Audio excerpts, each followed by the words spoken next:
ज्या परीक्षितीला भागवत ऐकायला मिळालंय त्याचं कुळ सामान्य नाही, खूप चांगल्या कुळात त्याचा जन्म आहे. कारण त्याच्या कुळात एक भक्त नाही, भक्तांची मांदियाळी आहे. साधूच्या संताच्या पोटी संतच येतील असं नाही, संतांचेही आप्त नवती संत. एखाद्या घरात एखादाच वारकरी असतो, त्याच्या पोटी पुढे वारकरीच येईल हे काही सांगू शकत नाही कोणी. पण एका परिवारातली सारीच माणसं वारकरी हे विशेष आहे, सारेच भगवत भक्त हे विशेष आहे. किती मोठं पुण्य म्हणावं लागेल, सारी माणसं एका विचाराची, एका पांडुरंगाला मानणारी. असंच एक कुटुंब कलियुगामध्ये आपल्याला पाहायला मिळतंय. घरामध्ये मिळून 14 माणसं, त्यात एक दासी, सारीच माणसं वारकरी. गोनाई राजाई दोघी सासू सुना, गोनाई राजाई दोघी सासू सुना, दामा नाम दाना बापले ग हो, दामा नाम दाना बापले ग हो, दामा नाम दाना बापले ग हो, दामा नाम दाना बापले ग हो, दामा नाम दाना बापले ग हो, दामा नाम दाना बापले ग. द्वारा विठा गोंदा माझा हे चौघे पुत्र, नाना विठा गोंदा माझा हे चौघे पुत्र, जन्मले पवित्र त्यांचे वंशी, लाडाई गोडाई हे साई साखराई, चौघी सुना पाही नामयाचा. असा हा 14 लोकांचा परिवार. लिंबाबाई, आऊबाई, जनाबाई, लाडाई गोडाई यसाई साखराई, नारा विठा गोंदा महादा, दामाजी पंत, नामदेवराया, राजाई, गोनाई, अशी सगळी 14 माणसं एका परिवारात सारेच वारकरी. हे दुर्मिळ आहे. आपण वारकरी आहोत, आपल्या गळ्यात माळ आहे, पण आपण सुद्धा विश्वास देऊ शकत नाही आपलं लेकरू आपलं ऐकल का नाही, आपली परंपरा पुढे घेऊन जाईल का नाही, हे आत्मविश्वासानं कुणी सांगू शकतंय का? कुणी सांगू शकत नाही. कधी बुद्धीत काय बदल होईल सांगता येत नाही. पण किती मोठी कृपा, अशीच मोठी कृपा या परीक्षितीच्या परिवारामध्ये. सारेच भक्त, 5 पांडव, 1 कुंती, सुभद्रा, द्रौपदी आणि परीक्षित, सारेच भक्त. आणि सगळा भक्तांचा तो परिवार. म्हणून परीक्षिती महाभाग्यवान ठरला की त्याला भागवत ऐकण्याचं भाग्य प्राप्त झालं. का या परिवारामध्ये एकही दूषित बुद्धीचं नाही, सगळे सात्विक बुद्धीचे आहेत. आणि तेच परम भाग्य की राजा परीक्षितीला या परिवाराच्या पुण्याईमुळे भागवत ऐकायला मिळालं. मग आपण सकाळपासून पाहतोय की त्याच्या परिवारामध्ये कोणते कोणते भक्त होऊन गेले. द्रौपदी ताई किती श्रेष्ठ आहे, तिचं चरित्र आपण पाहिलंय. आणि प्रत्येक पात्र तुम्हाला सकाळी समजावून सांगताना तुमचं मन आणि तुमचा चेहरा माझ्याशी बोलत होता. हा बरोबर, अगदी बरोबर. प्रत्येक पात्र अगदी तुमच्या मनामध्ये बसलंय. सकाळी द्रौपदी ज्या वेळेला अश्वत्थामा समोर उभा आहे, तिची लेकरं मारलीत, कुणी माफ करणार नाही, पण काय म्हणते, मी जे दुःख भोगते ते मला याच्या आईला द्यायचं नाही, म्हणून याला सोडून द्या. कसली दया म्हणावी लागेली. भूतांची दया हे भांडवल संता. काय कुंती आहे की भगवान अखंड संकट माझ्यावर येऊ दे, आहे का कुणी मागणारा आपल्यामध्ये? नाही. काय ते उत्तरा, साधू पोटी जन्माला घालणं किंवा देवाला उदरामध्ये ठेवणं, पण देव आणि भक्ताला दोघांना एकाच वेळेत उदरात ठेवणं किती मोठी तिची किमया म्हणावी लागेल. सगळे एक एका हुनी बळी रे. काय ते पितामह भीष्म भगवंताला विनंती करतात, देवा जसा आज तुझ्या भक्तासाठी तू माझ्याकडे आलास ना, तसा अंतकाळी मला सुद्धा दर्शन देण्यासाठी तू ये.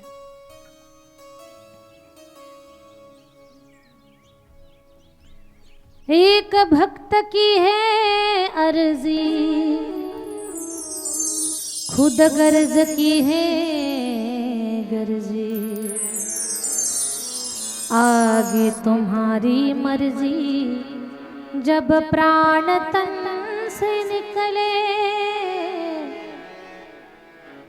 इतना तो करना स्वामी, जब प्राण तन से निकले, इतना तो करना स्वामी, जब प्राण तन से निकले. देवा अंतकाळी मला दर्शन देण्यासाठी आहे आणि अंतकाळाला ईश्वराचं दर्शन होणं म्हणजे या मनुष्य जीवनाचा सार होणं. किती मोठी गोष्ट आहे. भगवद्गीतेमध्ये सुद्धा सांगितलं अंतकाले च मामेव स्मरण मुक्त्वा कलेवरम प्रयाति समद्भावम याति नास्त्र संशय. अंतकाळी ज्याच्या नाम आले मुखा आणि तुका म्हणे सुखा पार नाही. आयुष्यभर भजन केलं तरी शेवट कसा होईल सांगता येत नाही. त्याची गॅरंटी कोणी देऊ शकत नाही. काय थोर भाग्य म्हणावं लागेल की अंतकाळी भगवान परमात्माचं स्वरूप पाहत पाहत या जगाचा निरोप. ही खूप मोठी गोष्ट आहे जीवनामध्ये आपल्या, खूप मोठी गोष्ट आहे. आणि शेवट आपला सुंदर झाला पाहिजे. आज पितामहा भीष्मांच्या चरित्राकडे पाहून म्हणावंसं वाटतंय याचसाठी केला होता अट्टहास. शेवटचा दिवस गोड व्हावा. शेवट गोड झाला पितामहांचा. भले बाणाच्या शय्येवर जाऊ दे पण जगाच्या मालकाचं तोंड पाहत जगाचा निरोप घेतलाय. भाग्यवान आहेत भीष्म आणि तेवढाच भाग्यवान आहे रामायणातला जटायू. तेवढाच भाग्यवान आहे. ज्या पक्षाच्या जातीतली जात वर टाकून दिलेली आहे. गिधाड जातीला काही महत्व आहे पक्ष्यांच्या जातीमध्ये? माणसाला पोपट आवडतो, मोर आवडतो, चिमणीचं कौतुक होतं. काळ्या रंगाचा कावळा सुद्धा कधी कधी ये बाबा पिंडाला शिवायला म्हणून त्याचा स्वीकार केला जातो. पण गिधाडाला महत्व आहे का? गिधाड जात टाकून दिलेली आहे पण त्या जातीचा उद्धार केला जटायूने. का? अंतकाळी भगवान परमात्माच्या मांडीवर त्याला मरण आलं. आणखी काय पाहिजे? कधी कधी म्हणावं लागतं माणसापेक्षा गिधाड बरं. माणसापेक्षा हा गिधाड जातीमध्ये जन्माला आलेला जटायू भाग्यवान ठरला की भगवंताकडे पाहत देवाचं नाव स्मरण करत या जगाचा निरोप घेतला. शेवट फार महत्वाचा आहे. शेवट गोड झाला पाहिजे. तुम्ही किती करा लढाई पण शेवट काय झाला ते पाहताय. काय झाला शेवट? अरे खूप खूप चांगलं खेळलो आम्ही पण शेवट हारलो. शेवट महत्वाचा. हे सुद्धा आपल्या आयुष्यातच क्रिकेट चालू आहे.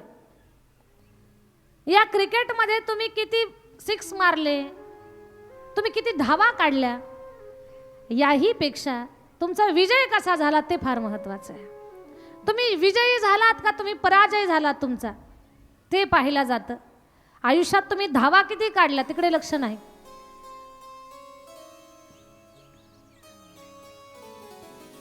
शेवट चांगला झाला पाहिजे. पितामहांच्या जीवनाचा सार झाला.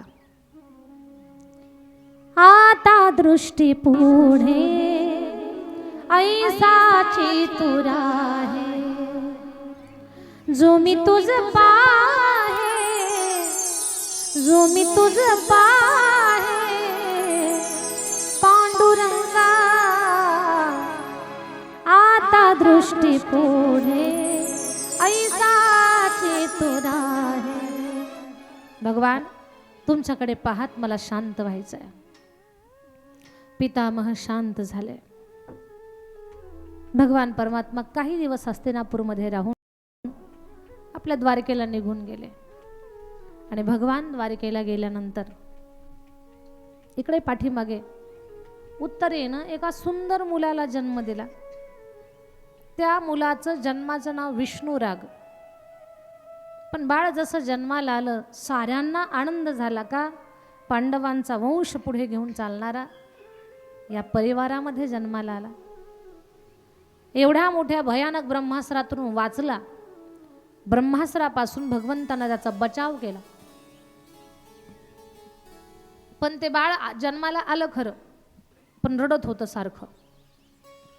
मग घरात जर छोटं मूल जन्माला आलं तर नातेवाईक भेटायला येतात. कोण काय भेटवस्तू घेऊन येतात का तो आनंद असतो. मग भगवान सुद्धा द्वारकेवरून भेटायला आले. भगवान भेटायला आले, पण गंमत तर ऐका. जन्माला आल्यापासनं रडणारं बाळ जेव्हा भगवंतानं मांडीवर घेतलं, देवाच्या मांडीवर गेलं की गदगद गदगद हसायला लागलं. सगळ्यांना विशेष वाटलं, अरे हे हसतंय, गदगद हसतंय, हे आतापर्यंत रडत होता. का हसत होतं ते म्हणत होतं, आईच्या पोटात असताना माझा एक मित्र होता. जसा आईच्या उदरातून बाहेर आलो, माझा मित्रच मला दिसना, वेगळेच चेहरे दिसायला लागले. आणि जेव्हा देवानं मांडीवर घेतलं, त्यानं देवाला पाहिलं, त्यानं ओळखलं, हाच माझा मित्र आहे, हा माझ्यासोबत होता. आत्ता गाठ पडला, आत्ता भेटला, आत्ता दिसला, म्हणून हसायला लागलं. त्यानं देवाला ओळखलं म्हणून त्याचं नाव परीक्षित ठेवलं. हे त्याचं दुसरं नाव. आणि तो परीक्षित हळूहळू लहानाचा मोठा होतोय. भगवान पुन्हा द्वारकेला जातात. हस्तिनापूरचा राज्यकारभार व्यवस्थित चाललेला आहे. अधूनमधून राजा युधिष्ठिराला थोडंसं दुःख होतंय. का? राज्यातल्या विधवा स्त्रिया, बापाचं छत्र हरवलेली पोरकी झालेली लेकरं, ते सगळं पाहून अधूनमधून राजा युधिष्ठिराला वाईट वाटतंय. कधी मनाला समजूत घालत, आपल्या काका आणि काकूंची सेवा करत, व्यवस्थित धर्मपरायण पद्धतीनं युधिष्ठिर राजाचा राज्यकारभार चालू झाला. पण एक दिवस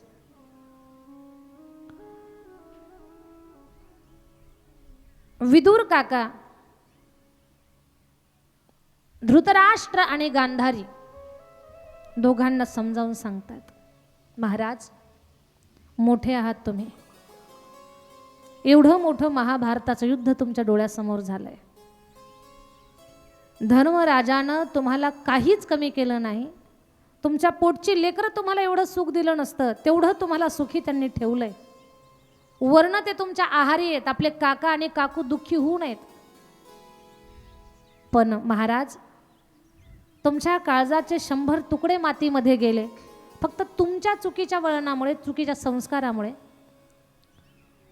लेकरं मरण पावली. आज तुमच्याकडे राज्य गादी नाहीये, मान नाहीये, आणि तुम्ही खुशाल तुकडे मोडत जीवन जगताय. तुमच्या जगण्याला अर्थ काय? आयुष्यभर जे तुमच्याकडनं पाप घडलंय, आता तरी ते धुवून काढा. इकडे तिथे तुकडे मोडून खाताय, असं आयुष्य संपणार आहे. किती शिल्लक आहे माहिती नाही, पण उरलेल्या काळात तरी घडलेल्या पापांना धुण्याचा प्रयत्न करा. आणि असं लाचार सारखं जगणं, या जगण्याला तरी काय अर्थ आहे? जर तुम्हाला कर्तृत्व करण्याची संधी नाही, कर्तृत्व करण्यासाठी अंगात शक्ती नाही, तर नामस्मरण करून जीवन व्यतीत करावं. आणि रात्रीतूनच गांधारी आणि धृतराष्ट्र यांनी हस्तिनापूर सोडलं. कळू सुद्धा दिलं नाही. हिमालयामध्ये गेले. ध्यानधारणा, नामस्मरण, चिंतन करतायत दोघंही. आणि एक दिवस ते जिथे राहतायत त्या भागाला, त्या वनाला आग लागली आणि त्यातच ते जळून भस्म झाले. ही गोष्ट धर्मराजाला कळाले. धर्मराजा अतिशय दुःखी झाला. आम्ही कुठे काकांच्या सेवेमध्ये कमी पडलो होतो. पण लक्षात घ्या माझ्या ताई दादांनो, जीवनामध्ये कधी कुणाला धोका द्यायचा नाही. आणि जर धोका दिला तर त्या माणसाच्या जीवनामध्ये त्याला आगीशी गाठ पडते. एखाद्याला जर आपण धोका दिला तर आगणी बरोबर झुंज खेळावी लागते. कशी? धृतराष्ट्रानं त्याच्या जीवनामध्ये पुत्र प्रेमात एवढा आंधळा झाला होता. सख्या भावाची लेकरं, त्यांच्या बाबतीमध्ये धोकाधडी चालू होती. धोका देऊन पाण्यात ढकलून द्यायचं, धोका देऊन लाक्षागृहात जाळण्याचा प्रयत्न करायचं, सारं माहिती होतं धृतराष्ट्राला. तरीही धृतराष्ट्र आपल्या मुलांना चांगलं सांगत नव्हता. नीतीनं परंपरेनं पांडवांना राज्य द्यायला पाहिजे होतं, पण त्यातही त्यांना धोका देण्याचा प्रयत्न. आणखी एक एवढं युद्ध होऊ नये, एक सगळ्यात मोठा धोका म्हणजे धृतराष्ट्र युद्ध संपल्यानंतर जेव्हा कळालं की माझा दुर्योधन मरण पावलाय, धृतराष्ट्राला खूप राग आला आणि कपट करून आपण भीमाला मारायचं. कुणी मारलं म्हणे? भीमानंच मारलं दुर्योधनाला. म्हणे भीम जिवंत ठेवत नाही. भीमाला बोलावलं, ए भीमा, मला तुला आलिंगन द्यावंसं वाटतं रे. अरे काय तुझ्या बाहूमध्ये बळ आहे, काय तू युद्धभूमीमध्ये कला केली, खोटं कौतुक केलं.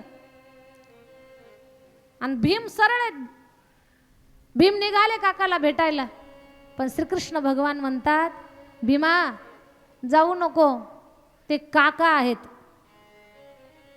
काका काका तर काका नाही तर बोका,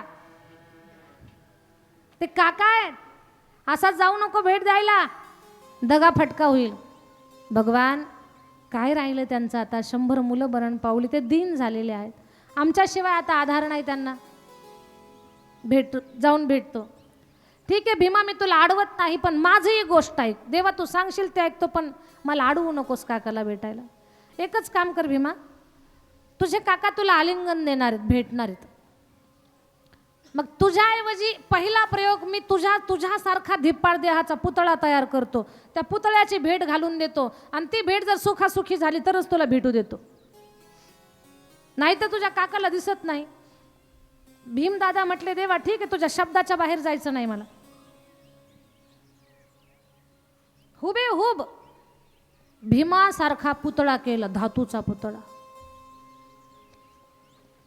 पहिलवानांना सुद्धा उचले ना असा पुतळा. आणि तो पुतळा, धृतराष्ट्र तर आंधळे होते, हळूहळू पुतळा पुढे सरकत होता, पाठीमागून भीम. चालण्याचा आवाज आला. काकांना विचारलं, भीमा तूच आला का? हा म्हणे काका मीच आलो. कोण आहे तुझ्यासोबत? कोणीच नाही, मी एकटाच आहे. भगवंतानं सांगून ठेवलं होतं की एवढं तरी माझं ऐक. ये भीमा, तुझ्या कर्तृत्वावर मला खूप स्वाभिमान आहे बेटा, तुला मला मिठी मारावीशी वाटते, तुला मला आलिंगन द्यावंसं वाटतंय. ठीक आहे काका. आणि भीमाचा तो पुतळा, भगवंतानं सांगितलं होतं, भीमा गडबड करू नको, उतावळा होऊ नको, अगोदर पुतळ्याला आलिंगन देऊ दे. तरी भीम ऐकायला तयार नाही. तेवढ्यात भगवंतानं भीमाची आणि धृतराष्ट्राचं आलिंगन होण्याच्या मध्येच पुतळा घातला. देवानं ढकलला पुतळा. दिसत नव्हतं धृतराष्ट्राला. कडकडून मिठी मारली, अशी मिठी मारली की त्या मिठीमध्ये जागीच पुतळ्याची बुकटी झाली, चुरा झाला त्याचा. एवढी जोरात मिठी मारली आणि मग भीम चपापले. या पुतळ्याच्या जागेवर जर मी असतो तर काय झालं असतं? भीमा मला तुला हेच सांगायचं होतं.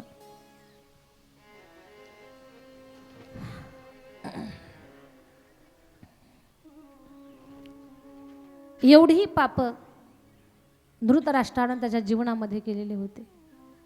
धोका देणं कोणाला सोपं नाही, आगीशी गाठ पडते शेवटी.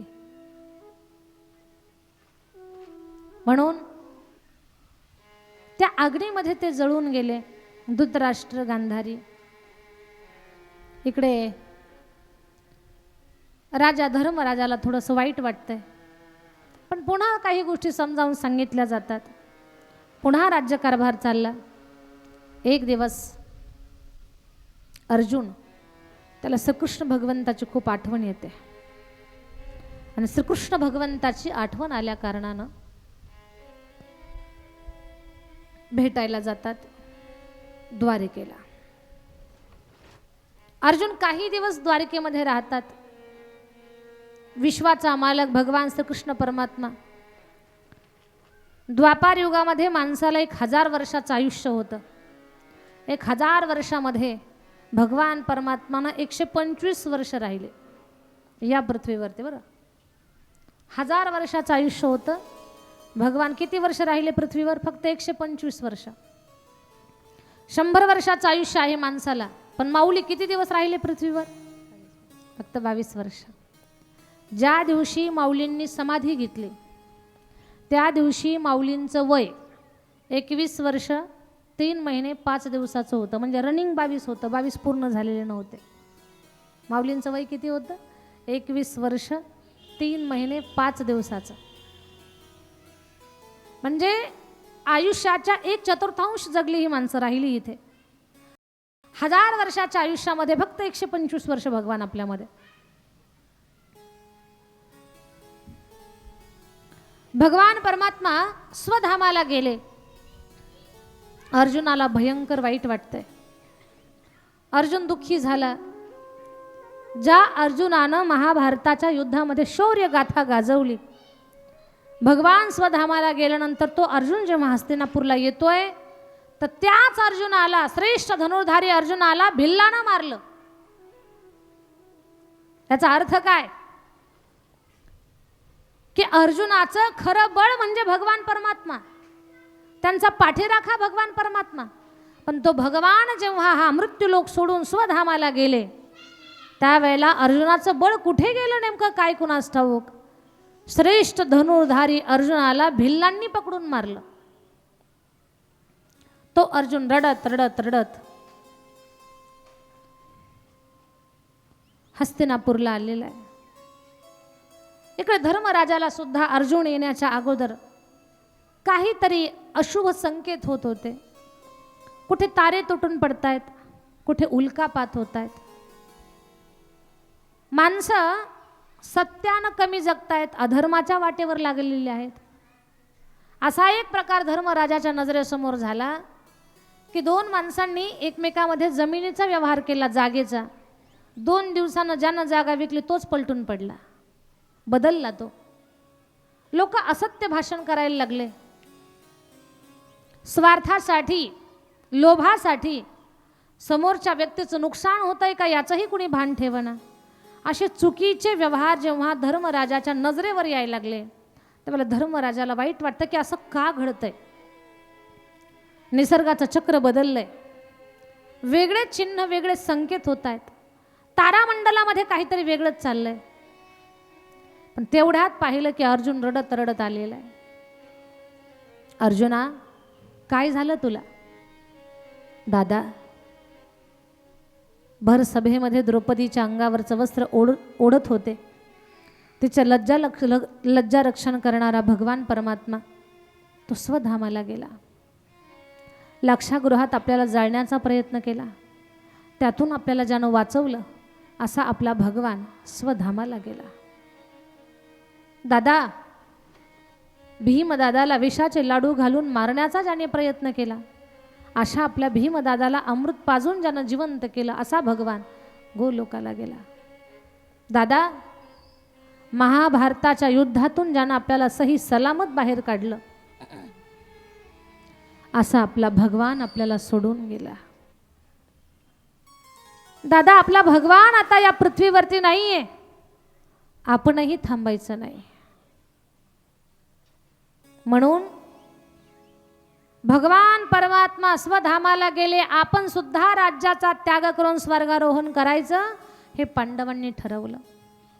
पण भगवान स्वधामाला गेले हा संवाद धर्मराज आणि अर्जुन दोघांमध्ये चालू होता. पडद्याच्या आडून कुंतीनं ऐकला एकच शब्द. कोणता? की भगवान स्वधामाला गेले. त्याच क्षणी कुंतीनं प्राण त्यागला. कृष्णार्पण. म्हणजे कळालंय की भगवान स्वधामाला गेले, त्याच क्षणी प्राण गेला. काय समर्पण आहे याला. पतिव्रता धर्मासारखं समर्पण म्हणतात.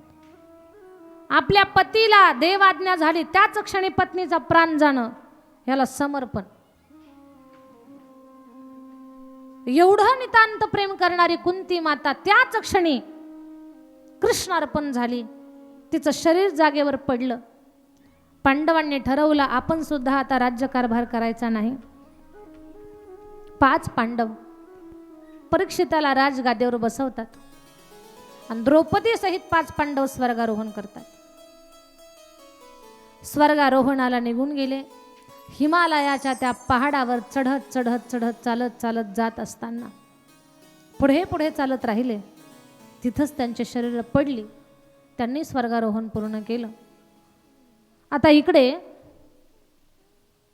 राजा परीक्षिती हस्तिनापूरची राजगादी चालवतोय. राज्यामध्ये कधी कधी चौफेर चक्कर टाकतोय. रथामध्ये बसून राज्याची पाहणी करतोय. जिकडे जावं तिकडे पूर्वजांची कीर्ती कानावर पडते. जिकडे जावं तिकडे पूर्वजांची कीर्ती कानावर पडते. आणि राजा परीक्षितीला आनंद वाटतो की अरे माझे पूर्वज किती श्रेष्ठ होते, काय माझे भीम आजोबा होते, काय माझे अर्जुन आजोबा होते, धर्म नावाचे माझे आजोबा किती श्रेष्ठ आणि किती महान होते. ही सगळी पूर्वजांची कीर्ती ऐकत असताना परीक्षितानं पाहिलंय की त्याच्याच राज्यात एका ठिकाणी एक काळा पुरुष एक गाय आणि तिचं बछडं दोघांना पाय बांधून मारतोय. त्या बछड्याचे तर 3 पाय लंगडे झालेले आहेत. ती गाय रडते. तो काळा पुरुष कोण, तो बछडा कोण, ती गाय कोण, याचं थोडंसं चिंतन करू. तो काळा पुरुष म्हणजे कली, गाय साक्षात पृथ्वीचं रूप, बछडा म्हणजे धर्माचं रूप. गायीचं वासरू शेतामध्ये पेरणी असेल, नांगरणी असेल, अशा कामात जो आपल्याला मदत करतो, जो बैल, त्या बैलाला धर्माचं रूप मानलेलं आहे की भगवान शंकराचं ते वाहन आहे. पण असा तो नंदी, असा तो बछडा, त्याचे 3 पाय लंगडे झालेले आहेत. परीक्षिताच्या लक्षात आलं ही गोष्ट बरी नाही. माझ्या राज्यात जर गाय रडत असेल तर माझ्या राज्याला कधीच सुख मिळू शकत नाही. मी कितीही चांगल्या पद्धतीने राज्यकारभार करू दे, माझी राज्य व्यवस्था कोलमाडल्याशिवाय राहणार नाही. आणि खरंच आहे, ज्या देशातली गाय दुःखी असेल तो देश कधी सुखी होऊ शकत नाही. आज आपल्या सगळ्यांना कितीतरी संकटाला तोंड द्यावं लागतंय का? आपण आपला धर्म विसरलोय. माणसं मोठे मोठे बंगले बांधतात, जमीन तर प्रत्येकाला हवीशी वाटते, सारं असावं वाटतं, पण माणूस गाय सांभाळायला नको म्हणतोय. श्रद्धेय मुकुंद काका जाटदेवळेकर काकांनी गोशाळा काढली. त्या गोशाळेची एक शाखा सांभाळणारे, काय नाव काकांचं, राम सर, कुठे सांभाळतायत ती गोशाळा? आपल्या देवळाई गावामध्ये गोशाळा चालवतायत. एकदा त्यांच्यासाठी टाळी वाजवा. आणि गोशाळेसाठी चारा असेल, काय असेल, आपल्याला आपले सगळे मिळून आपल्याला काय मदत करता येईल ते करायचे. कारण आपण सगळं काही करायला तयार आहोत, पण आपल्या धर्माच्या ज्या काही गोष्टी आहेत ना, त्या सांभाळायला आपण तयार नाहीत. पूर्वी आपण हिंदू आहोत हे कशावरनं ओळखत होते? ज्याच्या दारात गाय तो हिंदू, अशी आपली ओळख होती. आपल्या धर्माचं ते एक लक्षण आहे. पण नेमका तिथेच घाला घातलाय. गायींची कत्तल. जी गाय आपल्याला दूध देते, शेण देते, जी गाय गोमूत्र देते, ती गाय म्हातारी झाली की नको वाटते आपल्याला. म्हातारे झालेले मायबाप टाकून देऊ का आपण? मग त्या गायीला आपण कसं टाकून देतोय? पण काळ तर असा आलाय, म्हाताऱ्या मायबापाला सुद्धा टाकायची तयारी. सुखाची अपेक्षा आपण ठेवली ना, ती कधीच पूर्ण होणार नाही. का? आपले कर्म चुकतायत. गाय सामान्य नाहीये. 33 कोटी देवाचं वास्तव्य गायीच्या शरीरामध्ये. एकदा ब्रह्मदेवानं सर्व देवतांना सांगितलं, जा गायीच्या शरीरामध्ये जाऊन बसा. सगळे देवता आले, गायीच्या शरीरामध्ये जाऊन बसले. 2 देव्या होत्या, त्यांना उशीर झाला, मेकअप करत बसल्या, यायला उशीरच झाला त्यांना. सगळ्या शेवटी आल्या, ब्रह्माजी ब्रह्माजी, काय आम्हाला जागा द्या. ब्रह्माजी बोलले, हाऊसफुल, तुम्हाला जागाच नाही. नाही म्हणे, आम्ही आमची लोक सोडून राहू शकत नाही, तुम्हाला कुठं ना कुठं जागा द्यावंच लागेल. ब्रह्माजी म्हटले, उशीर झाला, आता सगळं बंद झालंय, तुम्हाला जागाच नाही, कुठं तरी जागा द्या. ब्रह्माजी म्हटले, 2 जागा आहेत, तुम्हाला पटलं तर राहा, ना तर आल्या रस्त्यानं वापस जा. त्या म्हटलं कुठेही आम्ही राहायला तयार आहोत. अहो म्हणे 2 जागा ऐकून तर घ्या. म्हणे सांगा. म्हणे गाईचं शेण आणि गाईचं गोमूत्र जमल का? 1 मिनिटात तर तयार झाल्या. आणि त्या काय सामान्य होत्या का? एक होती लक्ष्मी आणि एक होती गंगा. गंगा म्हटली मी गोमूत्रात राहते आणि लक्ष्मी म्हटली मी शेणात राहते. गाईच्या शेणामध्ये लक्ष्मीनं वास्तव्य केलं आणि गाईच्या गोमूत्रामध्ये गंगेनं वास्तव्य केलं. आपल्या पिढीला कळत नाही, फावड्यानं खोऱ्यानं शेण काढतात. हातानं काढा, त्वचा रोग निघून जातील.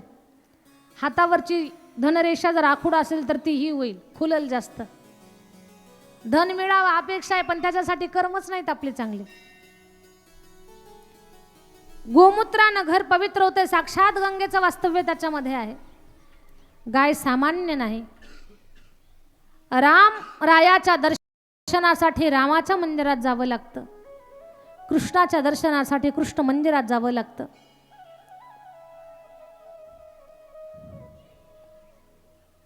हनुमंतरायाच्या दर्शनासाठी हनुमंतरायाच्या मंदिरात जावं लागतं. गणपती बाप्पांच्या दर्शनासाठी गणेश मंदिरात जावं लागतं. पण 33 कोटी देवाचं दर्शन ज्या एका मंदिरात होतं त्या मंदिराला गाईचं शरीर म्हणतात. 33 कोटी देवांचं दर्शन एका गाईच्या शरीरामध्ये आपल्या सगळ्यांना होतंय. माझ्या बोलण्याचा भाव एकच आहे माझ्या ताई दादांनो, अतिशय पवित्र आहे गाय. गाय जर दारामध्ये असेल तर आपल्या घराला कोणाची नजर लागणार नाही. आपल्या घरावर जर कोणी तोडगे ताडगे असे काही प्रयोग करत असेल तर कधी यशस्वी होणार नाहीत त्यांचे प्रयोग. ज्या दारामध्ये गाय आहे त्या घरामध्ये सदा लक्ष्मी नांदत असते. देवधर्माचा साधू संताचा आशीर्वाद त्या घराला मिळत असतो. म्हणून एक तरी गाय सांभाळावी. पण काही लोक म्हणतील शहरात राहणारे, ताई इथं आम्हाला राहायची पंचायत आणि गाय कुठं मांडावी आम्ही. तर अशा लोकांना सांगेन मी, तुम्हाला स्वतःला राहायला जागा नाही, तुम्हाला शेत नाही, हातावर तुमचं पोट आहे, काही हरकत नाही.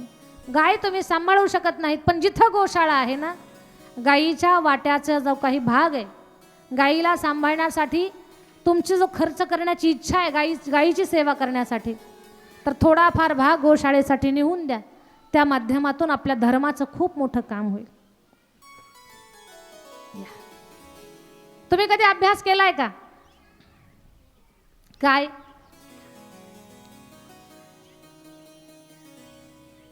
जैन धर्मातली लोक ही उग्र नाही आहेत, शांत आहेत, श्रीमंत आहेत, समाजामध्ये त्यांना मान आहे. बरं शेतात कामालाही जात नाहीत, कुणाला फसवा फसवी सुद्धा करत नाहीत, काय असेल ते व्यवहारानं सगळं करतात. तरी पण ते श्रीमंत शांत का आहेत? ती लोक संघटनेनं गोमातेची सेवा करतात. जेवढ्या जैन संघटना आहेत त्या सगळ्या जैन संघटना जिथे गोशाळा आहेत ना त्या गोशाळेला मदत करतात. आपल्याकडे खूप आहे पण आपल्याला समाधानच नाही. हो की जूत चालू आहे आपलं. आरे म्हटलं की कार्य म्हटलं तयारच. एवढे रक्त तापलेलं काय आपलं? का आपण शांत नाही? आपण गोमातेची सेवा करायला तयार नाही. ज्या गायीच्या सेवेसाठी भगवान परमात्मानं अवतार घेतला, विश्वाच्या मालकानं अवतार घेऊन अगोदर काय केलं? सगळ्यात पहिलं काम गायीची सेवा केली. गायी वळल्या. त्या गायीचं महिमान फार मोठं आहे. मंगलकारी माँ हमारी गोमाता गोमाता, जय हो माँ हमारी गोमाता. ओ मंगलकारी माँ हमारी गोमाता गोमाता, जय हो माँ हमारी गोमाता. मंगलकारी माँ हमारी गोमाता गोमाता, जय हो माँ हमारी गोमाता. मंगलकारी माँ हमारी गोमाता गोमाता, जय हो माँ हमारी गोमाता.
जन जन का कल्याण किया।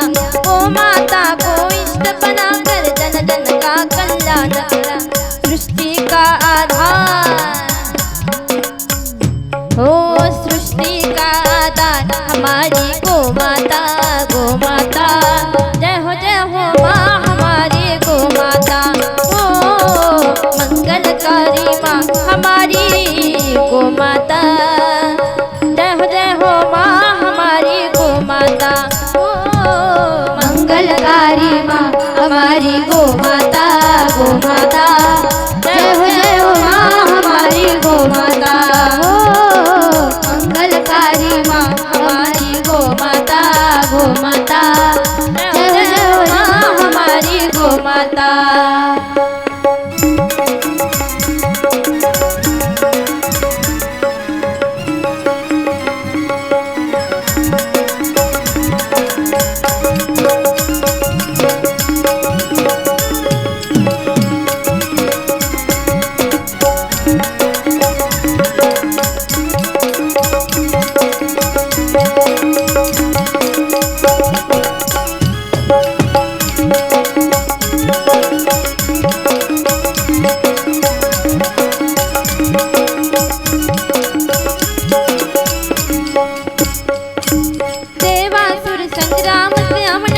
माता को पाया था रघुकुल में वह कामधेनु की गाना उसे अपनाया था।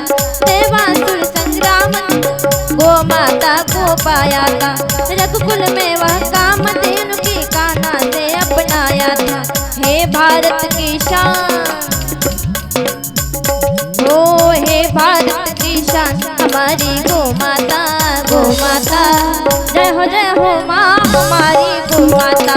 ओ मंगलकारी माँ हमारी गो माता। जय हो माँ हमारी गो माता। मंगलकारी माँ हमारी गो माता। गो माता जय हो माँ हमारी गो माता। मंगलकारी माँ हमारी गो माता। गो माता जय हो माँ हमारी गो माता। मोठं महत्व आहे। स्वामी विवेकानंद परदेशामध्ये गेले होते। तिथल्या एका तरुणानं विचारलं स्वामीजीला, स्वामीजी तुमच्या देशात सगळ्यात चांगलं दूध कुठल्या जनावराचं आहे? स्वामीजी म्हटले म्हशीचं आहे. स्वामीजी तुमच्या देशात तर गाईचं महत्त्व मोठं आहे तरी तुम्ही म्हशीचं उत्तर देताय? स्वामीजी म्हटले पहा, तुम्ही मला जनावराचं विचारलं मी जनावराचं सांगितलं. गाय तर आमची माय आहे, तिचं दूध नाही ते अमृत आहे. आम्ही तिला जनावर म्हणत नाही, आमची माता म्हणतो. म्हणून मंगलकारी माँ हमारी गो माता. जय हो माँ हमारी गो माता. ऋषि मुनियों ने सेवा करके मन वांछित फल प्राप्त किया. गो माता को इष्ट बनाकर जन जन का कल्याण किया. है भारत की शान, है भारत की शान हमारी गो माता. जय हो माँ हमारी गो माता. जुनी जी माणसं आहेत ना ती आताच्या पोरांपेक्षा थोडीशी बळकट आहेत. जुन्या लोकांना अजून कोणाकोणाला शुगर नाही बीपी नाही असे दणगट आहेत.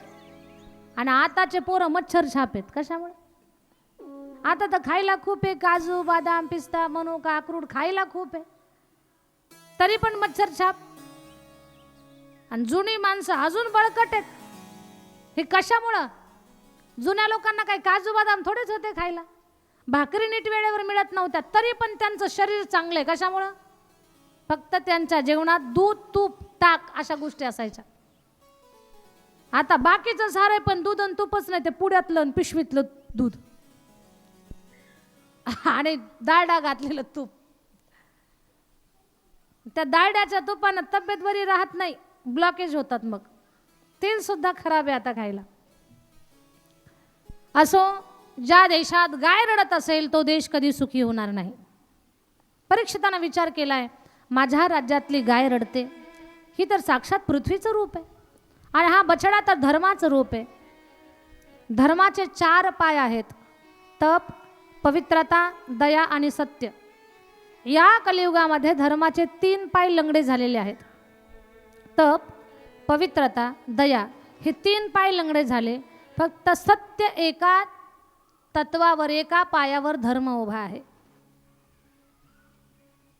अशी अवस्था झाली आहे.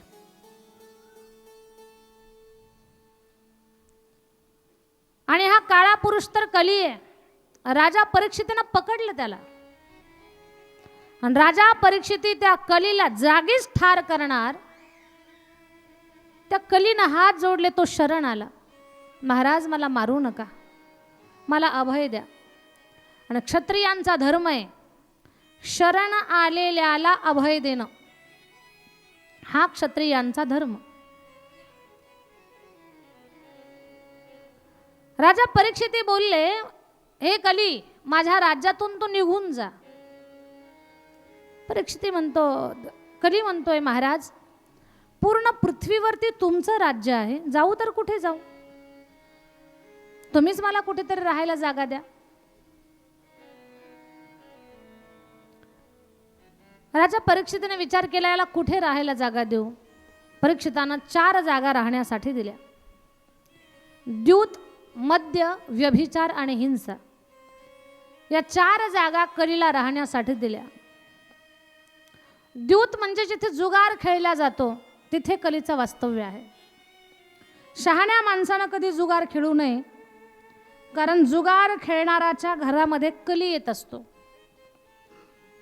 भारताचा सज्जन राजा जेव्हा जुगाराच्या डावावर बसला, पत्नी तर त्यानं डावाला लावली, ती दुर्बुद्धी तर त्याला सुचली, पण त्यातूनच महाभारताचा जन्म झाला. आणि कोट्यावधी प्रपंच परिवार उद्ध्वस्त झाले. कशातून? फक्त भारताचा राजा चुकलाय. कोण? धर्मराजा, राजा युधिष्ठिर. एक चूक केली त्यानं, जुगाराच्या डावावर बसला, तर बायकोला त्यानं डावावर लावलं. ज्याला धर्म म्हणून पाहतायत, असा राजाच्या जीवनात जर एवढा मोठा भयानक प्रकार घडू शकतोय, आपण तर धर्मही नाही आणि राजाही नाही. आपली संपत्ती पाहिलं तर 3 फुटके पत्र आणि 1 मोडकी बकरी. ना आपण जर जुगार खेळायला गेलो तर आपलं काय होईल याचा विचार करा. शहाण्यानं कधी जुगाराच्या डावावर जाऊ नये. द्यूत, मद्य, मद्य म्हणजे मदिरा, जिथे दारू पिले जाते तिथे कली आहे. पण कधी आपण त्या जागेवर जायचं नाही, मदिरा प्राशन करायची नाही, कारण पिणाऱ्याचं सुद्धा काहीच खरं नाही. पिणाऱ्या माणसाला काहीच किंमत नाही, तशा माणसाला काहीच किंमत नाही. त्याला कुत्र सुद्धा भुंकत नाही. कुत्र सुद्धा म्हणतंय हे आपल्या हिशोबात नाही म्हणून. आणि चांगल्या माणसाला रस्त्यावरनं जाऊ द्या, 2 कुत्रे सारखे भुकायचे, रस्त्यावरनं माणसं चालले का भा भा भा सारखं भुकायचे. आणि एक पेताळ शेपटीवर पाय देऊन गेलो तरी कुत्र भूकच ना. त्या दुसऱ्या कुत्र्यानं विचारलं, का रे, रोज ह्याला भूक, त्याला भूक, त्याला भूक, हे तुझ्या शेपटीवर पाय देऊन गेलं तरी याला भूकत नाही. म्हणे ते पेताडे, त्याला काय भुकायचं, त्याला काहीच कळत नाही, त्याला काय भुकायचं. पिणाऱ्या माणसाचं काही खरं नाही, तिथे कली. व्यभिचार, वाईट वृत्ती, आणि हिंसा म्हणजे हत्याकांड, या 4 ठिकाणी कली आहे. दूतं पाणम स्त्रियासुना यत्रा धर्म चतुर्विधा, या 4 ठिकाणी कली. कली म्हटलं, महाराज मला मान्य आहे तुम्ही या 4 जागा दिल्या, पण या 4 जागा ज्या आहेत ना, द्यूत, मद्य, व्यभिचार आणि हिंसा, या सगळ्यात थर्ड क्लास जागा आहेत. इथे फर्स्ट क्लास माणसं येत नाहीत. अशी एक चांगली जागा द्या की तिथे चांगले सुद्धा आले पाहिजेत. राजानं सांगितलं, सोन्यात राहा. पण सोनं तर भगवान परमात्माच्या वास्तव्याचं ठिकाण आहे, सोन्यामध्ये तर भगवान आहे. मग तिथे कली कसा? तर जे सोनं अनीतीने आणलंय, अधर्मानं आणलेलं आहे, तिथे कलीचं वास्तव्य आहे. आणि कष्ट करून नीतीनं जे धन मिळालंय त्याच्यामध्ये भगवंताचं वास्तव्य आहे. 5 जागा कलीला राहण्यासाठी दिल्या. राजा गायीची आणि बछड्याची सोडवणूक करून आपल्या भवनामध्ये गेलेले आहेत. आणि एक दिवसची गोष्ट, एक दिवस राजा परीक्षिती आपल्या जुन्या कोषागाराकडे गेला. जुन्या कोषागाराकडे गेल्यानंतर त्यानं पाहिलंय एक रत्नजडित सोन्याचा टोप होता. तो सुवर्ण टोप उचलला आणि राजाची इच्छा झाली की याला आपण डोक्यात घालू. तो टोप उचलून राजानं डोक्यात घातला. सुवर्ण टोप डोक्यात घातला, पण तो टोप होता जरासंधाचा. जरासंधानं तो अनीतीनं अधर्मानं आणलेला होता. अर्थार्थी त्या टोपामध्ये कलीचं वास्तव्य होतं. राजा परीक्षितानं टोप डोक्यात घातला खरा, पण कलीनं त्याच्याच बुद्धीत प्रवेश केला आणि राजाची अशी इच्छा निर्माण झाली की आता आपल्याला शिकार करायला जायचंय. राजा परीक्षिती शिकार करण्यासाठी निघाला. दिवसभर त्यानं शिकार पाहिली, पण त्याला शिकार मिळाली नाही. तहानेनं व्याकुळ झाला. राजा होता म्हणून नदीचं पाणी पिण्यासाठी त्याला वर्ज्य होतं. राजाला वाहतं पाणी पिता येत नाही. नदीचं ओढ्याचं पाणी राजानं प्यायचं नाही, हा राजाच्या जीवनातला नियम आहे. म्हणून राजा पाण्याचा शोध घेत एका आश्रमात आला. तो शमीक ऋषीचा आश्रम होता. तिथे तो आला आणि महाराजांना प्रार्थना करतो, महाराज मला पिण्यासाठी पाणी द्या. पण महाराज ध्यानस्थ होते. 2-4 वेळा प्रार्थना केली, पण शमीक ऋषी ध्यानस्थ काही बोलत नाहीत. राजाला प्रश्न पडलाय, बोलावलं तरी मला कुणाच्या आश्रमाला भेट द्यायला जाणं होत नाही. स्वतःहून या महाराजांच्या आश्रमात आलोय तर हे मला विचारत नाहीत. तोंडानं पाणी मागतोय तर ते देत नाहीत. एवढा मोठा माझा अपमान. हे साधू संत माझ्या तर बळावरती ध्यान धारणा करतायत. मीच जर यांचं रक्षण केलं नाही, यांची काळजी घेतली नाही, यांना अभय दिलं नाही, तर हे खरंच सुखानं यज्ञ करू शकतील का? म्हणून राजा परीक्षितीला भयंकर राग आला. राजा मुळात रागीट नव्हता, पण त्या टोपामुळे त्याला ती दुर्बुद्धी सुचली आणि रागात येऊन राजा परीक्षितीनं मेलेला साप उचलला आणि महाराजांच्या गळ्यात घातला. राजा परीक्षिती निघून गेला. त्या ऋषीचा पुत्र शृंग आला आणि त्या शृंगानं पाहिले कुणीतरी आपल्या वडिलांच्या गळ्यामध्ये मेलेला साप अडकवला. मुलगा रागात आला आणि रागाच्या भरात पोरानं शाप दिला, ज्यानं माझ्या पित्याच्या गळ्यामध्ये मेलेला साप अडकवला असेल त्या व्यक्तीला 7 दिवसामध्ये तक्षक नावाचा सर्प दंश करेल. दिला शाप. याच्यातून एक गोष्ट शिकायची आहे.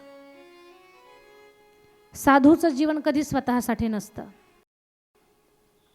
त्यांनी जगासाठी स्वतःच्या अंगाला राख लावलेली. म्हणून ज्यांनी जगासाठी स्वतःचं जीवन वाहून घेतलंय अशा लोकांना आपण संसारिक माणसानं कधी त्रास द्यायचा नाही. जमल ती सेवा करायची, नाही जमलं तुम्हाला तर त्यांचा छळ करण्याचं कधी काम आपण करायचं नाही, कारण ते आपल्यासाठी बरं नाही. भगवान श्रीकृष्ण परमात्माच्या लेकरांना साधूची थट्टा केली, शाप मिळाला, साऱ्या यादव कुळाचा नाश होऊन जाईल. तेच झालं. कैकेयीकडनं सहज साधूची चेष्टा घडली. तोंडाला काजळाचे टिपके लावले कैकेयीनं. संताच्या ध्यान लावून बसलेले होते आणि कैकेयी सेवा करायला होती. साधूनं ध्यान लावलं. कैकेयी खोडकर स्वभावाची, तिनं सगळ्या तोंडाला ठिपके लावले काजळाचे आणि पुन्हा तिनंच आरसा दाखवला. पहा म्हणे बाबा तुमच्या तोंडाला किती काळं लागले. बाबांना विचारलंच नाही कुणी लावलंय. बाबांना शाप दिला, ज्यानं माझ्या तोंडाला काळं लावलं त्याच्या सुद्धा तोंडाला काळं लागल. काय कैकेयीच्या जीवनामध्ये? कैकेयी हे नाव तरी ठेवतंय का कुणी आता? इथं आहे का एखादी कैकेयी? आलनवाडी आहे नावाची, टोपण नावाची कैकेयी एखादी? कुठलेच मायबाप आपल्या लाडक्या लेकीचं नाव कैकेयी ठेवत नाहीत. का? ते नावच वर्ज झालं, त्याला काळीमा लागलाय, कलंक लागलाय त्याला. साधूची चेष्टा करणं सोपं नाही आणि कधी करायची पण नाही. कितीतरी लोकांच्या जीवनातला अनुभव आहे आपला. हा सगळा भाग साधू संतांचा, गडांचा हा परिसर आहे. आणि प्रत्येक महात्म्याच्या जीवनातले असे काही प्रसंग आहेत ज्यांनी ज्यांनी साधूचा छळ केला त्या लोकांच्या घरावरती खराटा फिरला. काही राहिलं नाही त्यांच्या जीवनामध्ये. कदाचित आम्हाला माहिती नाही, पण गव्हाणे बाबांच्या चरित्रात सुद्धा एखादा प्रसंग असू शकतोय की बाबांची कोणी थट्टा केली, कोणी मस्करी केली, कोणी काय केलं असेल, त्या व्यक्तीला त्याच्या जीवनामध्ये त्या शिक्षा भोगाव्या लागल्या असतील. श्रद्धेय स्वर्गीय वैकुंठवासी गणेशानंद सरस्वतीजी महाराज, आम्ही लहान असताना मठावरती यायचे. आमच्या आईला ते मुलगी मानत होते, वडिलांना जावाई म्हणायचे आमच्या. ज्यांना आपण गंगाधर बाबा म्हणतो, इंदुवासिनी संस्थान पिंपळनेरचे बाबा. तर बाबा यायचे ना आमच्या आई वडिलांना असं बसून तास 2 तास असं समजावून सांगायचे. काही चर्चा चालायच्या त्यांच्या. पण बाबांनी एकदा कीर्तनात सांगितलं होतं. आम्ही लहान होतो, आम्हाला एवढं समजत नव्हतं, पण आमच्या आई वडिलांनी आम्हाला सांगितलेलं. बाबांनी सांगितलं होतं, आम्ही संन्यासी लोक, आम्ही अंगाला राख लावलेली, आम्हाला खेटाल तर तुम्हालाही राखच लागल. ईर्षा, द्वेष, कपट, मत्सर घेऊन जर तुम्ही आमच्याकडे आलात तर तुम्हालाही राखच लागल. पण भक्ती भावानं श्रद्धेनं आमच्या जवळ आलात तर हीच राख अंगारा म्हणून तुमच्या कपाळी लागल आणि तुमची इडापिडा निघून जाईल. साधूच्या जवळ जायचं कसं हे आपण ठरवायचं. कधीच चुकू नाही आपल्याकडनं साधूचा छळ होईल अशा गोष्टी आपण करायच्या नाही. वामन भाऊ फार रागीट होते. भाऊ जे बोलायचे ना ते खरं व्हायचं. आमच्या गावाशेजारी एक गाव आहे, त्या गावात भाऊ गेले सप्ताह करायचं म्हटले. ते काय नाही पाटील म्हटले मला गडबड आहे. भाऊने 2-4 वेळा बोलवून आणि काम नंतर करू पण महत्वाची मीटिंग आहे या म्हणे.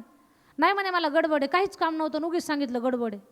भाऊ म्हटले जा असेच गडबड राहील तुझ्या पाठीमागं. त्याला काही काम नव्हतं तरी गडबड करायचं. ते आपल्या इथंच बाजूला गाव आहे आणि त्या गावामध्ये सप्ताहाचा मंडप दिला.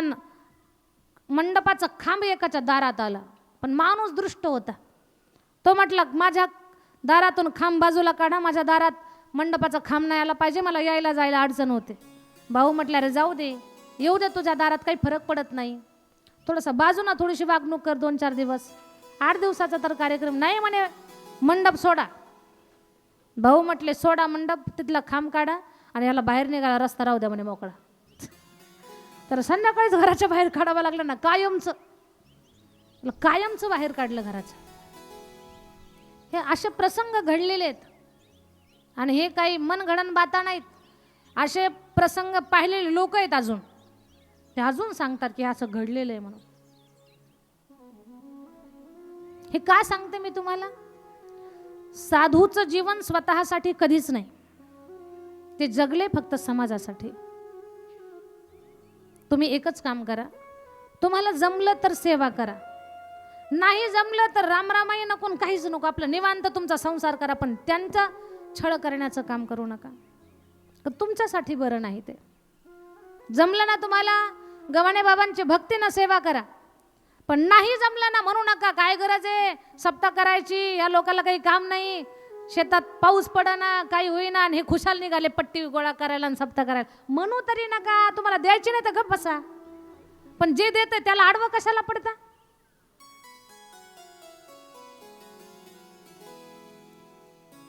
राजा परीक्षिताला त्या चुकीची शिक्षा मिळाली. परीक्षिताला शाप मिळालाय कसला की 7 दिवसामध्ये तक्षक सर्प दंश करेल आणि मृत्यू होईल. परीक्षित तर घरी निवांत आहे, पण परीक्षित तर एक सवय होती, रोज संध्याकाळी आपण दिवसभरात काय चांगलं केलं आणि काय वाईट केलं याचं लिखाण करत होता. आपण काशी केलेली लिहून ठेवतो पण मांजर मारलेली सांगत नाहीत. परीक्षित रोज संध्याकाळी आपण दिवसभरात काय चुकलोय काय बरोबर केलं हे लिहून ठेवत होता. त्याच्या लक्षात आला आज आपल्याकडनं साधूचा छळ झालाय.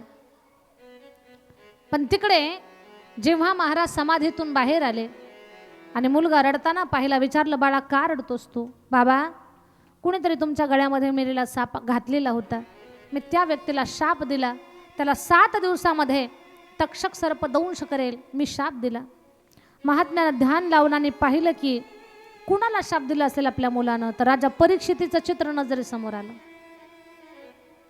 आणि परीक्षिताचं चित्र नजरेसमोर आल्यानंतर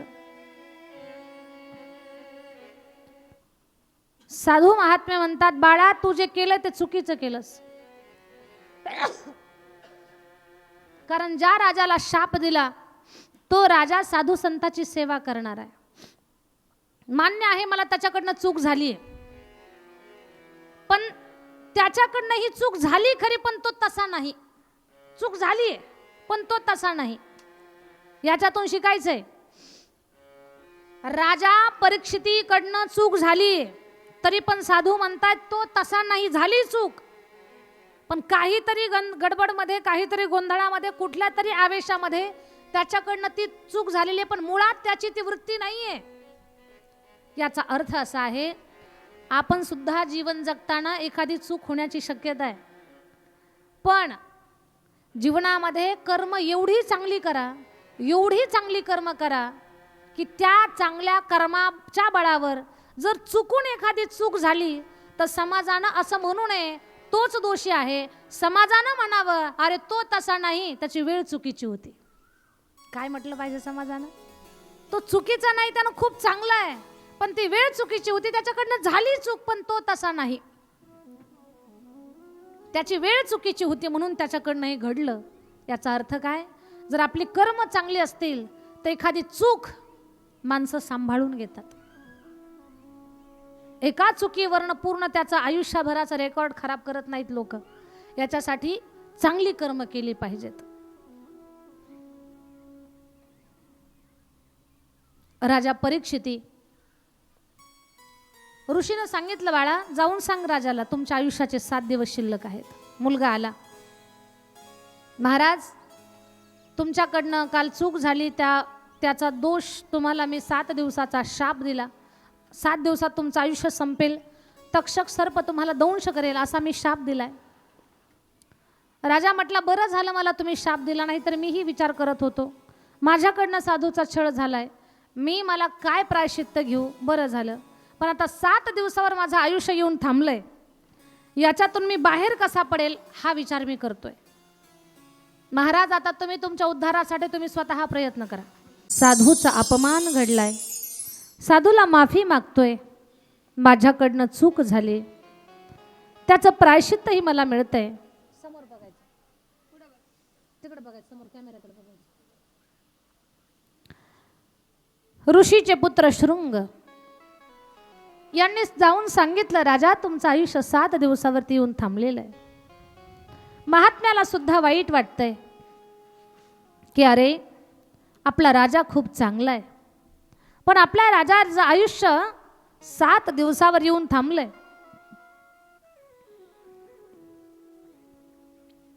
राजा परीक्षिती राज्य त्यागून अरण्यामध्ये फिरायला लागला. गंगेच्या तटावर आला.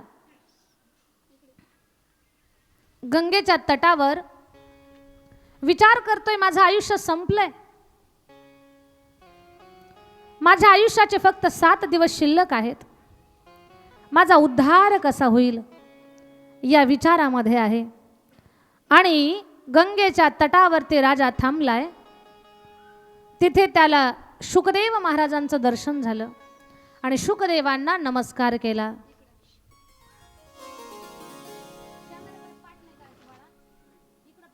देवांना नमस्कार करतोय, गुरुदेव माझ्या आयुष्याचे 7 दिवस शिल्लक आहेत, बरं झालं या गंगेच्या तटावर तुमची मला भेट झाली.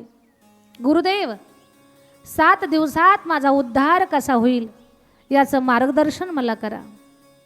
त्यावेळेला शुकदेव म्हणतात, राजा काळजी करू नको, तुझा उद्धार कसा होईल याचं ज्ञान मी तुला देतो.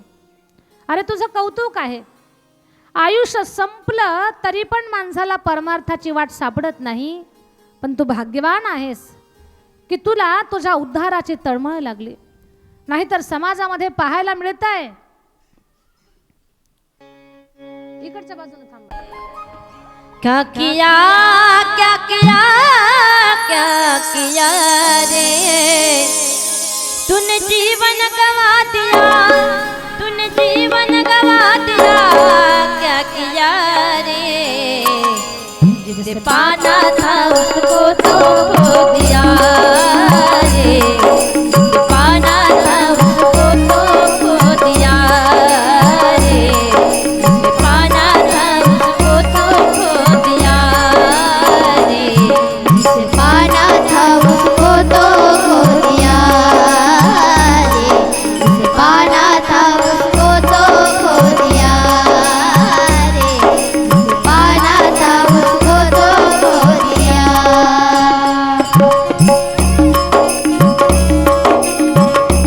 बोल बोल बोल.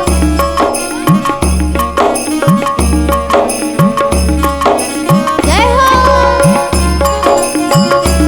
हरि बोल।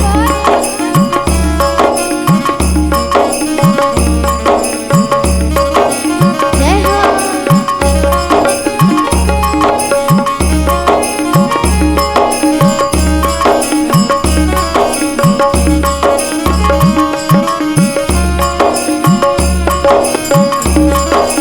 जय हो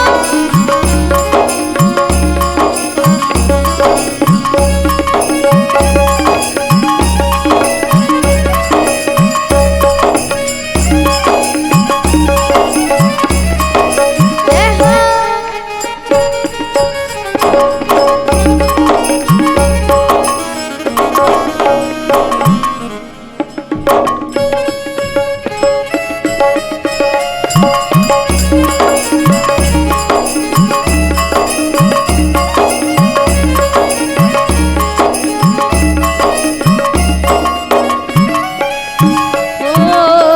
अमृत को छोड़ा पिता है शराब रे, भगवान के नाम पे मोह मोड़िया।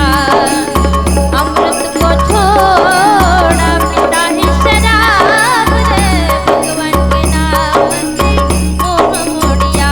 क्या किया, क्या किया, क्या किया रे? क्या किया, क्या किया, क्या किया रे? तूने जीवन गवा दिया, तूने जीवन गवा दिया, क्या किया रे? जिसे पाना था उसको तो खो दिया रे, जिसे पाना था उसको तो खो दिया रे, जिसे पाना था उसको तो खो दिया रे। जिसे पाना था उसको तो खो दिया रे, जिसे पाना था उसको तो खो दिया रे, जिसे पाना था उसको तो खो दिया। जय हो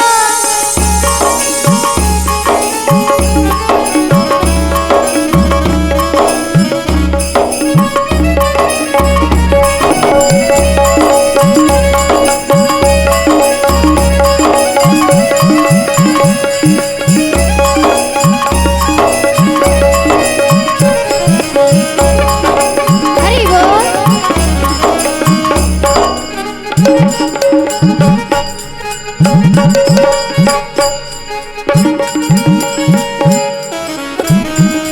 जय हो हरि बोल। जय हो जय हो जय हो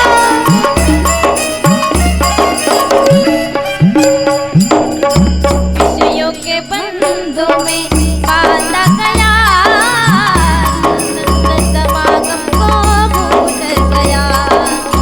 विषयों के बंधों में बांधा गया, संत समागम को भूल गया। क्या किया, क्या किया, क्या किया रे? क्या किया, क्या किया, क्या किया रे? तूने जीवन गवा दिया, जय हो तूने जीवन गवा दिया, हरि बोल। क्या किया रे? जिसे पाना था उसको तो खो दिया रे, जिसे पाना था उसको तो खो दिया रे, जिसे पाना था उसको तो खो दिया। जिसे पाना था उसको तो खो दिया रे, जिसे पाना था उसको तो खो दिया रे, जिसे पाना था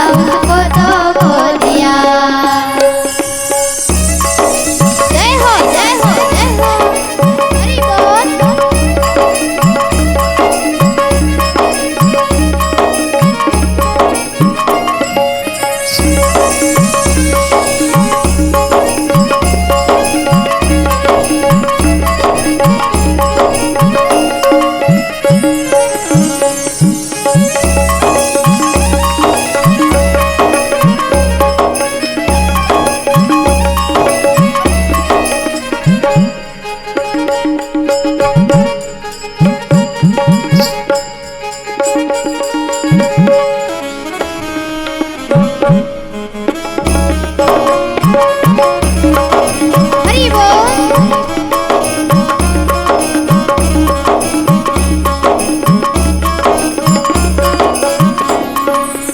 पैसों के खातिर करता मिला बनने की और बनती को हो गया पैसों के खातिर करता मिला बनने की और नीति को खो ही दिया क्या किया क्या किया क्या किया जय हो क्या किया क्या किया क्या किया हरी बोल तूने जीवन गवा दिया तूने जीवन गवा दिया क्या किया रे जिसे पाना था उसको तो खो दिया रे जिसे पाना था उसको तो खो दिया रे जिसे पाना था उसको तो खो दिया जिसने पाना था उसको तो खो दिया रे जिसने पाना था उसको तो खो दिया रे जिसने पाना था उसको तो खो दिया जय हो हरी बोल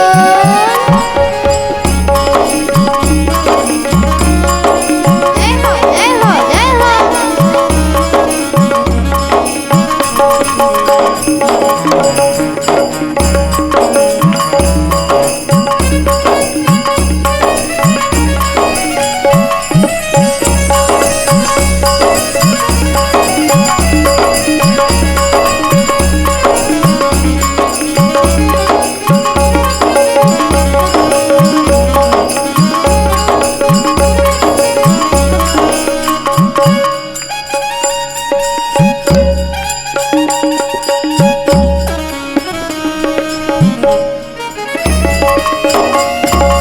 जय हो जय हो जय हो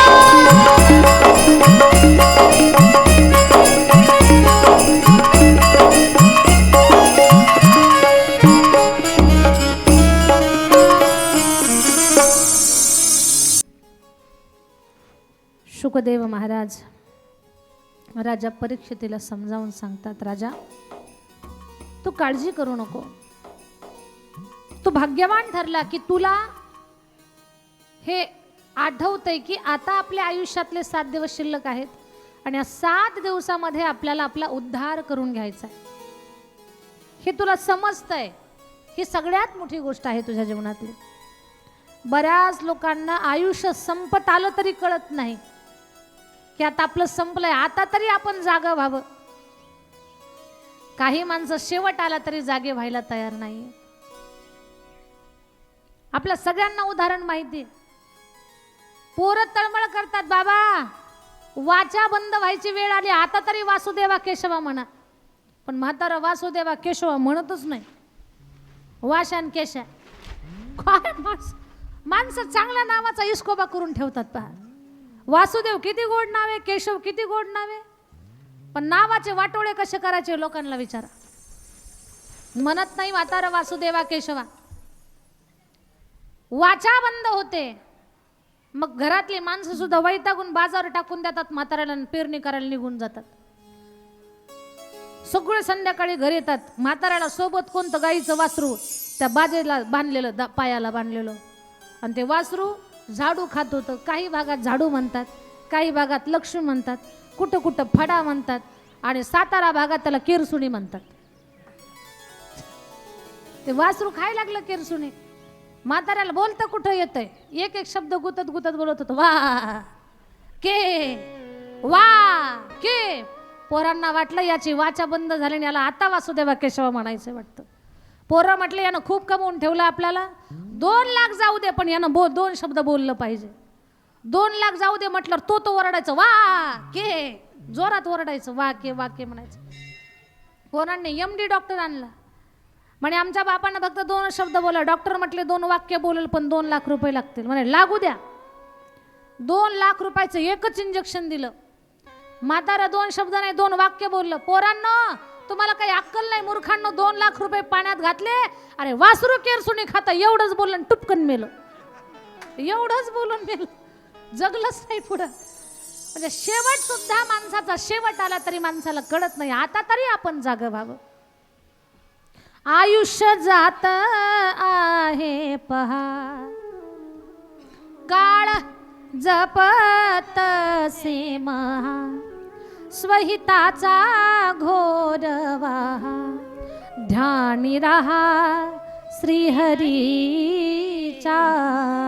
ध्यानी रहा श्रीहरीचा. आता तरी तुम्ही वेळ घालवू नका. अशी अवस्था झाली माणसाची.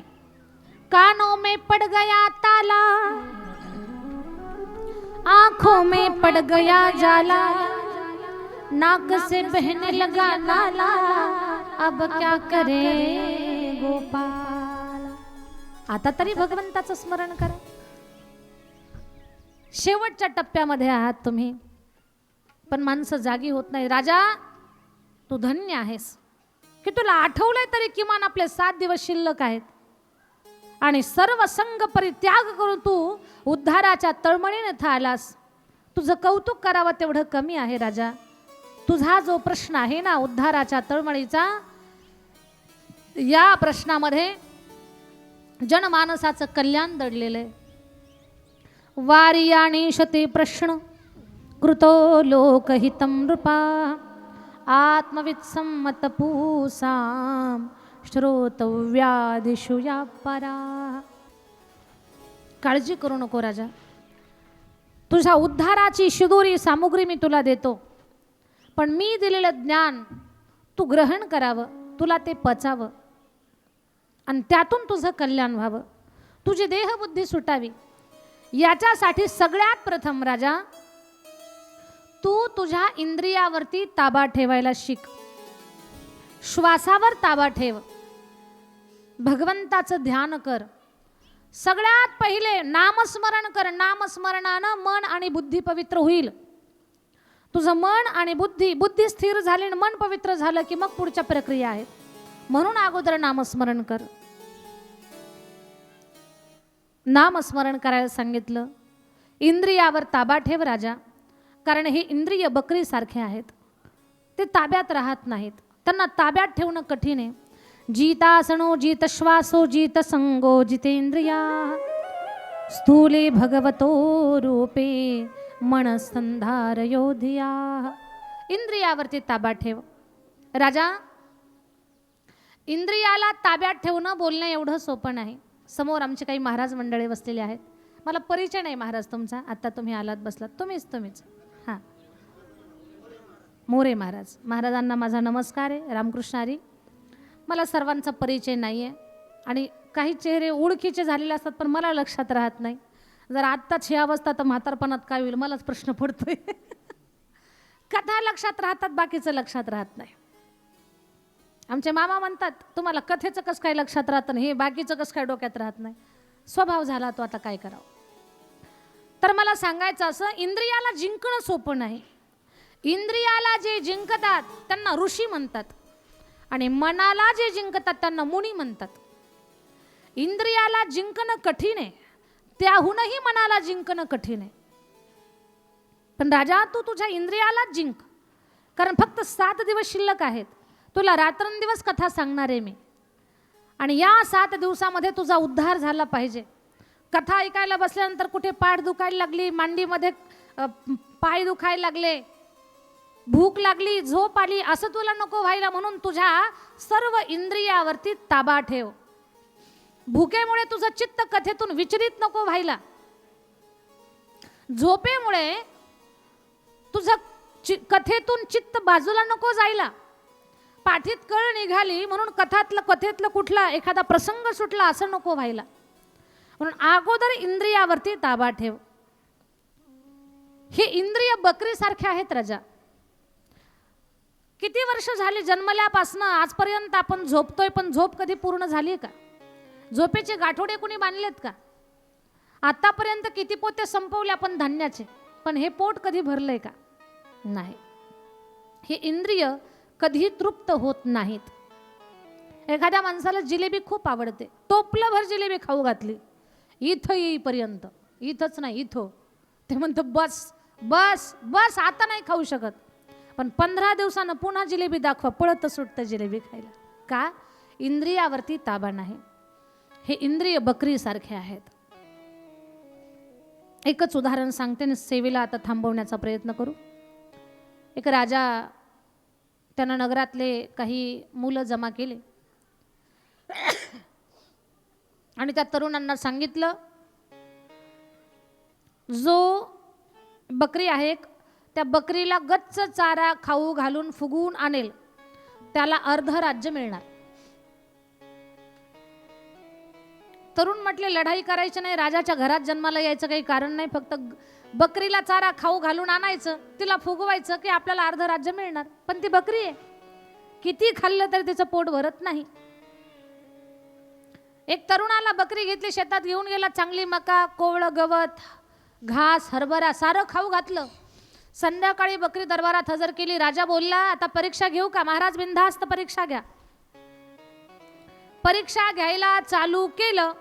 घासाची पेंढी बकरीच्या तोंडासमोर आणली. जिनं दिवसभर खाल्लंय, घास पाहिला की टुनकन उडी मारली, लचकन शेंडा तोडला. कोणी? बकरीनं. तरुण नापास, 5-50 तर नापास झाले. बकरीला दिवसभर खाऊ घालूनाचे, हे उपवाशी राहायचे, पण बकरीला फुगवून आणायचे.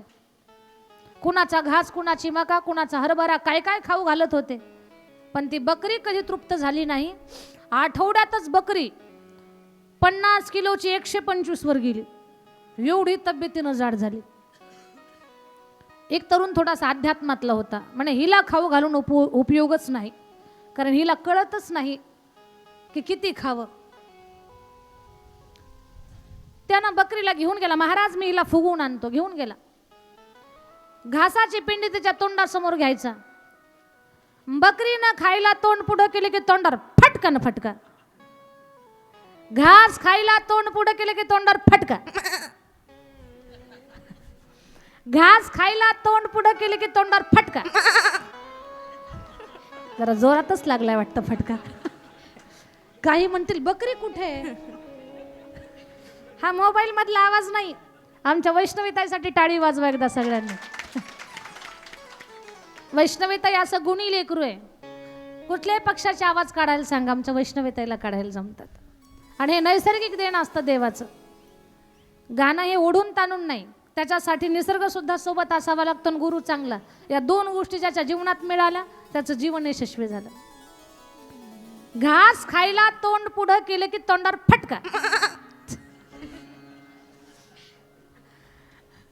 बकरी म्हटली, घास कमी फटके जास्त भेटायला लागले. ते म्हटले, आपण घास नको खायला, मका खायला जाऊ. मका खायला गेली. त्यानं मका खायला गेली तरी तोंडावर फटका. बकरी म्हटली, आता हे खाण्यापेक्षा उपवास धरलेला बरा. बकरी काहीच खाईना आता. तो तर हिरवं गवत तिच्या तोंडापुढे घेऊन जायचा, ती तोंड फिरवायची. आज एकादशी आहे, आज निर्जला एकादशी. घास काय, पाणी सुद्धा प्यायचं नाही. नियोजन ठरलं. बकरीनं काहीच खाल्लं नाही दिवसभर. तो म्हटलं आता काही नाही, अर्ध राज्य आपलंच झालं. आता घेऊन गेला दरबारामध्ये. महाराज घ्या परीक्षा. राजाने विचारलं, तरुणा आज तू नापास होणार. नाही होणार महाराज, परीक्षा घ्या. राजानं घासाची पेंडी बकरीच्या समोर घेऊन गेला, तरी बकरी जागेवरच. राजाला वाटलं हिनं पाहिलं नसल, पण बकरीच्या नजरेतून काय चुकणार आहे. राजा आणखी जवळ गेला. बकरीच्या तोंडाला घास लावला तर बकरीनं तोंड फिरवलं. म्हटली, महाराज आज एकादशी, आज काही खायचं नाही. कारण खावं तर खाण्यापेक्षा फटकेच जास्त मिळायला लागले, त्याच्यापेक्षा न खाल्लेलं बरं. तरुण जिंकला. याचा अर्थ काय? आपले इंद्रिय सुद्धा बकरीसारखे आहेत. यांना कितीही खाऊ घाला तरी ते तृप्त होत नाहीत. यांना ताब्यात ठेवण्यासाठी यांना एकादशीचा फटका, चतुर्थीचा फटका, नित्य हरिपाठाचा फटका, सप्ताहात ज्ञानेश्वरी पारायणाचा फटका, कथा ऐकण्याचा फटका, कीर्तन ऐकण्याचा फटका मारावाच लागतो, तेव्हा हे ताब्यात राहतात. नाहीतर हे पळवतातच माणसाला. यांच्या मागे नाही आपण पळायचं, हे आपल्या ताब्यात असले पाहिजेत. इंद्रिय आपले आपल्या ताब्यात असावेत. म्हणून राजा इंद्रियावर ताबा ठेव. आणि खरंच इंद्रियावर ज्यानं ताबा ठेवला तोच या जगात सुखी राहिला. बऱ्याच बकऱ्या अशा आहेत, आलनवाडीतलं काही सांगत नाही, पण भाजी करता करता डाळ गट, भाजी करता करता शेंगदाणे गट, भाकर चुरीच्या तोंडाला फुगली की वरचा पापड गायब. तिथेच भाकरी करता करता खातात. मी आपल्या गावातलं काही सांगत नाही, इथल्या खूप चांगल्या आहेत. कोण? तसं काही म्हणणार नाही, तुमचं तुम्ही म्हणा, मला काही म्हणायचं नाही. बिचाऱ्या खूप चांगल्या आहेत, अन्नपूर्णा आहेत त्या, त्यांना काय कसं म्हणावं आपण बाकीचं. तर मला एकच सांगायचं तुम्हाला, इंद्रियावरती ताबा ठेवा. हे इंद्रिय बकरीसारखे आहेत, यांच्यावर ताबा ठेवा. राजा भगवंताचं ध्यान करतोय, आता त्याला भागवताचं गूढ ज्ञान मिळणार आहे. ते आपण उद्याच्या सत्रामध्ये पाहू. आजची कथा इथे थांबेल.